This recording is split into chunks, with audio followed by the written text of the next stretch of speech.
Browns are back at practice here on Thursday. Bengals week continues. They play Cincinnati Sunday at 1 o'clock, Huntington Bank Field. And some good news to start with. Mike Hall Jr. back on the practice field for the first time today since suffering that knee injury in Week 18 last season in Baltimore.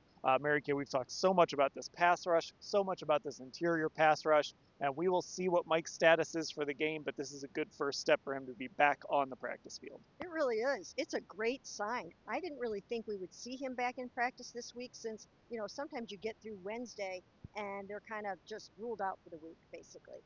But to see him back out here on Thursday, I think it bodes well for the future. I don't know if he'll be ready for this game, but maybe he'll have a chance for next week against the Ravens. I think he probably needs to ramp up a little bit back into practice, but really a great sign for that interior defensive line pairing with Mason Graham. It's going to be something. Yeah, that's the dream, Ashley, is to get Mike Hall and Mason Graham in that middle and just have them wreck things so that Myles Garrett and whoever's rushing off the other edge can wreak havoc. Yeah, I think that's what they're envisioning. I do think, though, if Mike Hall does have to miss this game as they kind of ramp him up, I still think that D-line is in a pretty good spot. I mean, Malik Collins has looked good all summer. We talked to him quickly yesterday. That's a veteran guy that's played in this scheme before, and he's paired nicely with Mason Graham. I mean, I think there's still going to be a spot for him even when Mike Hall comes back. So good news, I think, all around for that unit right now. Now, we are recording this video while the Browns are on the practice field, and Myles Garrett was not out there, so we don't have any official word,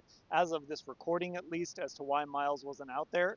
Probably nothing to worry about. We'll see. We'll keep an eye on it. We'll update it at cleveland.com/Browns when it happens. But Mary Kay, just one of those things we're watching here as we get ready for the Bengals, because he obviously has made a career out of getting after Joe Burrow. That's right. He has 9 sacks on Joe Burrow. That's the most that he has against any quarterback in the NFL. He's all over the graveyard when Myles does his little Halloween decorations. So Myles loves to take down Joe Burrow. He respects him as a player. They have a mutual affinity for each other just in terms of what they can do out on the football field. Of course, this game is going to be centered around Myles getting to Joe, knocking him off of his mark, and making sure that he can't get that ball to Jamar Chase and T. Higgins and the gang. So it's huge to have Myles out there doing his thing.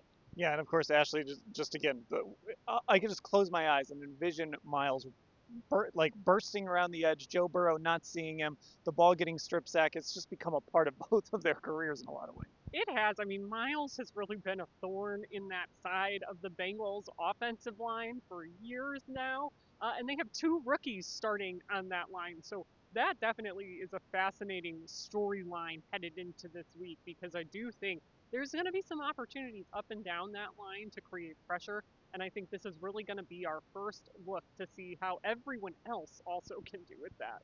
Now, let's talk just a little more about this defensive line, because Mary Kay, Jim Schwartz, look, he doesn't always just throw praise out there, but he had high praise for this defensive line today. Not going so far as to say they're the best group he's had because he wants them to show it, but he kind of did say this might be the best group he's had since he's been here. Yeah, he said it has the makings of it. And I asked Grant Delpit the same thing today. Is this the best front that you've had in front of you? And he said absolutely. And he believes that the Bengals are going to have a tough day on Sunday. So to hear Jim Schwartz, as you mentioned, praise the D line, I really think that says something, because he does not hand out praise, especially before things happen. I mean, he will go back and say somebody did well, but he doesn't like to make those kinds of predictions. But he does, I think, believe that this is the best group he's had. Yeah, I mean, Ashley, this is a guy that sometimes you ask him about someone and he says, well, what's our record? And that's what he says about the guy. So it certainly stood out that he said this. That's exactly what I was going to bring up. There have been so many times over the last few years where that has been the standard answer. So I definitely think that it's noteworthy. Some of the things he kind of went up and down that line today and talked about each guy. And, I thought it was interesting with Mason Graham in particular, because that's a guy where I think obviously a lot of fans want to know about how he's doing. And Jim Schwartz said he hadn't even really thought about the comments he made in the summer about Mason having growing pains, because he's practiced so well and he thinks the system is just in his body now. So even for the rookie who hasn't played yet, I thought it was a pretty cool answer from Jim Schwartz. All right, full coverage of everything that happened today, including, like I said, whatever update we get on Myles Garrett, cleveland.com/Browns.